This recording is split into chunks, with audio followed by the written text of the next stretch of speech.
It started with a lie so small that no one noticed, not even him. A word bent, a truth slightly shaved, a gesture that looked more generous than it really was. He had always been clever, quick with excuses, faster with explanations, and in time he discovered that honesty slowed him down. It was like carrying a weight in a race where everyone else was secretly cutting corners. Why stand at the back of the line when you could smile, say the right thing, and be ushered to the front? He learned early that the world didn't really punish dishonesty. It rewarded it, dressed it up, and handed it medals. His first job interview was proof enough. He didn't have the experience they asked for, not even close, but he said he did, with the easy tone of a man recalling truths rather than inventing them. The manager had nodded approvingly, his pen scratching a checkmark on the application form. That job was the beginning, and the lie that got him through the door was only the first of many. The office became his training ground.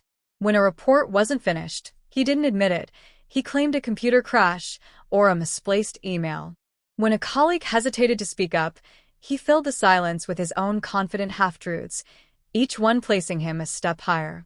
They began to trust him more than the quiet, diligent workers who played by the rules. He saw the irony, savored it, and leaned further into the game. Outside of work, the same strategies stretched into friendships, love, even chance encounters.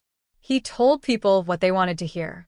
To one person, he was a loyal confidant, to another a ruthless competitor, to another still a hopeless romantic. None of it was real, yet each mask opened a door that would have remained locked had he shown his true face. He could slip in and out of lives like smoke, never questioned, never caught. There were times when he brushed against the edge of exposure, when someone looked too closely or asked too many questions. In those moments, he sharpened his lies until they gleamed.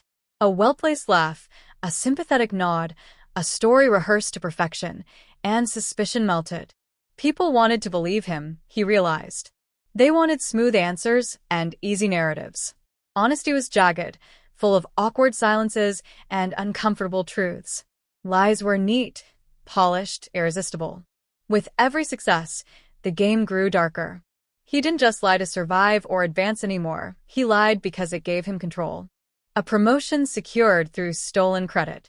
A friend manipulated into taking blame. A lover convinced that betrayal was loyalty. Each victory tightened the knot of his philosophy. Honesty wasn't just overrated, it was poison, a slow way to lose in a world built for predators. Yet beneath the victories, shadows stretched. There were eyes that lingered on him longer than before, voices that grew hesitant when speaking his name. Whispers circulated, faint but persistent. He knew the danger of exposure, but he also knew that suspicion without proof was powerless. As long as he stayed one step ahead, no one could bring him down. Years passed, and he built a life carved from deception. On the surface, it glittered, a career that looked enviable, friendships that seemed warm, a reputation for success. People admired him, envied him, trusted him. Inside, he knew it was hollow, but the hollowness didn't matter as long as it held shape. He had beaten honesty, outplayed sincerity, and turned morality into a joke. But sometimes, late at night, he wondered what it might feel like to speak without calculation, to tell a truth without fear of weakness. Those thoughts came like faint knocks at a locked door, quickly silenced by the louder voice that reminded him, "Honesty is for losers." The world only remembers the winners, and no one asks how the game was won. And so he lived by the rule he had written for himself, the guide he followed without hesitation, win at all costs, cheat with a smile, and never let honesty slow you down. The rest of the world could cling to principles. He had victories to collect. He discovered that the longer a lie lived, the more it grew teeth. The story he told one person had to match the story told to another, and soon he was juggling whole webs of invention. What began as small slips of truth became elaborate performances, each one rehearsed in the mirror until he could wear it like a second skin. He was not a man anymore but a collection of versions, an achiever, a loyal friend, a charming lover, a ruthless competitor, all tailored to the expectations of whoever stood in front of him. The strange thing was, the world seemed to prefer it this way. His bosses praised his confidence, without realizing it was pure invention. Friends leaned on him because he was always saying the right thing, even if he didn't mean a word of it. Lovers believed in the dreams he spun, only to find out later they were hollow. But by then, he was already gone, slipping into another role with someone new. Every time he saw an honest man fail, it confirmed his philosophy. He watched coworkers lose promotions because they admitted weakness. He saw friends abandoned after confessing uncomfortable truths. He noticed how lovers were punished for their sincerity while he, with his carefully curated lies, was rewarded with devotion.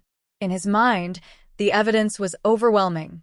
Honesty was a cage, and only liars could fly free. Still, cracks appeared. He could not control every thread of his tapestry. One lie clashed with another, and suddenly he was explaining too much, overcompensating. Someone raised an eyebrow, someone else looked away in silence. He knew suspicion was growing, but suspicion alone was fragile. As long as no proof surfaced, he remained untouchable. The danger excited him. He began to lie not only for gain but for sport, testing how far he could bend reality before it snapped.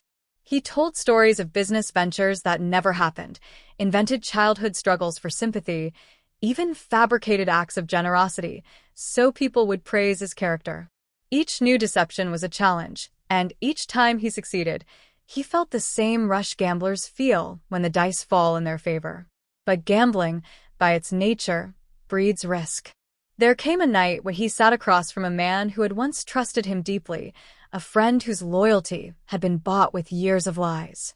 The man asked him a simple question, one so direct that it stripped away the usual shields. "Why should I believe you?" For the first time in years, he felt a pause, a slip, the faint tremor of being cornered.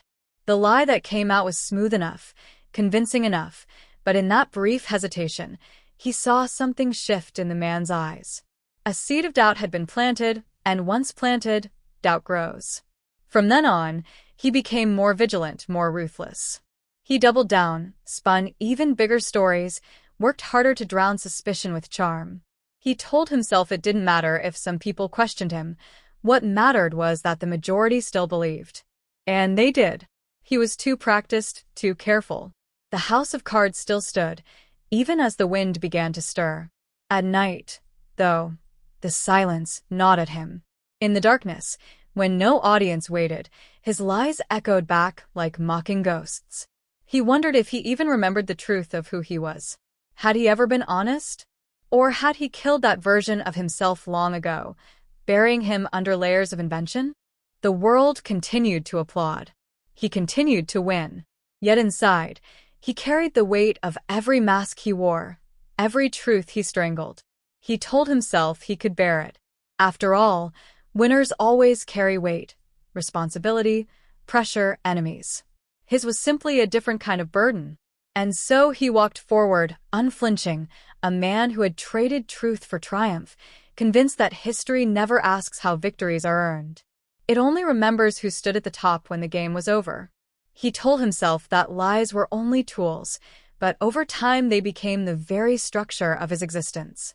The truth was something distant, like a language he once knew but had forgotten through lack of use. When people looked at him and called him successful, charming, trustworthy, he almost believed them. Almost. But then there would be a flicker in the mirror, a strange recognition that none of those things belonged to him. They were costumes he had borrowed, masks he had stitched together from scraps of other people's desires. The higher he climbed, the more delicate his balancing act became. His promotions were built on false reports, ideas lifted from colleagues, and carefully planted rumors that weakened his rivals.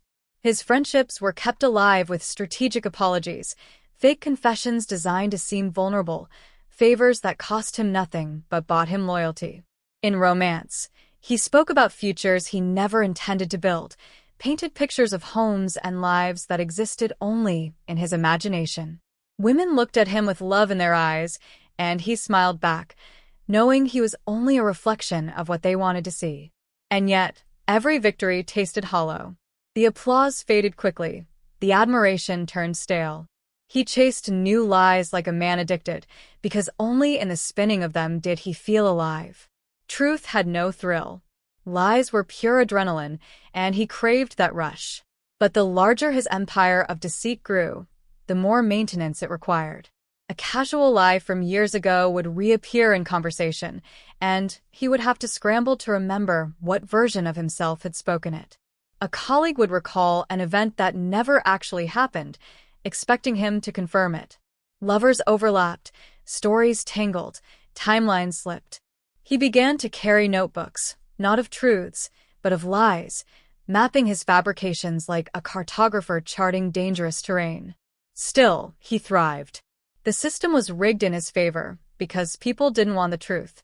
They wanted comfort, inspiration, certainty. Lies provided all of that in neat, glittering packages. The truth was messy, heavy, inconvenient. He knew this, and so he supplied the world with exactly what it craved. But cracks widened. An old friend stopped returning his calls. A colleague looked at him with something colder than suspicion: contempt. A woman he had promised a future to disappeared without a word, but he knew the silence was not emptiness, it was knowledge. One person telling another, whispers spreading like smoke under doors. He could feel it in rooms where conversations halted when he entered, in the weight of glances exchanged behind his back. At times, paranoia seized him. He would lie awake, staring at the ceiling, imagining the collapse. One accusation, one proof, one person connecting the dots. Everything could fall in an instant. He told himself he would survive it if it came. He always had. Lies could cover anything, rebuild anything. But still, he could not shake the fear. It clung to him like a second shadow. Yet he refused to stop.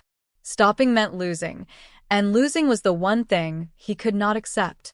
He lived by the creed he had carved into himself. Honesty is weakness, and weakness is death.